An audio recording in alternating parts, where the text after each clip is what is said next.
So let's make muffins today.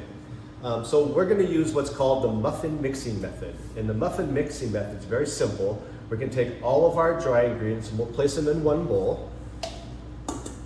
I got the flour, we got the sugar, we got the baking powder, and we have the salt. Okay. Now, when we do this, the mixing is, we're going to fold in the wet ingredients. And I want to show how to fold before we start, just as a good practice. To fold, you use a bowl scraper, and the idea is you want to come down the side of the bowl and then up through the middle. And then every time I do this, I'm turning the bowl so that all my ingredients are getting mixed in. Quite often I see people come to the middle and come this way, and like this. So what's happening is, this bit right here is never getting mixed. So you have to come through and disrupt that middle every single time. It wants to be whole in there. It likes to say, I'm happy, don't mess me up, but you must mess it up. So that's the motion we're gonna do, okay? So now we'll just set that to the side. So my dry ingredients are here, and I have my wet here, but I also have my stir-ins over here. Those are gonna go a little bit later on. So in here, I have the eggs. So we're gonna whisk the eggs up.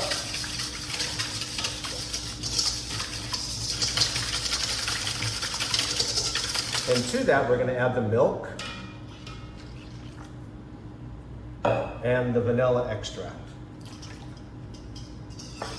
Give that a stir. The last ingredient I have is the melted butter.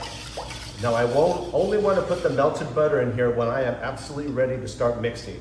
If I put it in there now, that milk, the temperature of the milk is going to make the butter go hard, and we'll have little chunks of butter floating everywhere.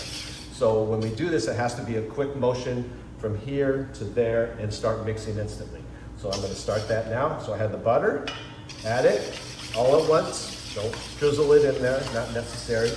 Give that a quick stir through, and that's going to go right on top of the dry ingredients. Now we're going to start the folding process. So see how I'm coming down the sides, up through the middle each time. This way we're going to hopefully not overmix the mixture.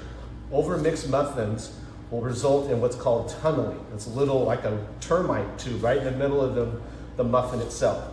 So now I've got to a point now where I want to add the dry or the stir-ins, and I'll continue just folding this in, rotating the bowl, coming down the side, disrupting the middle.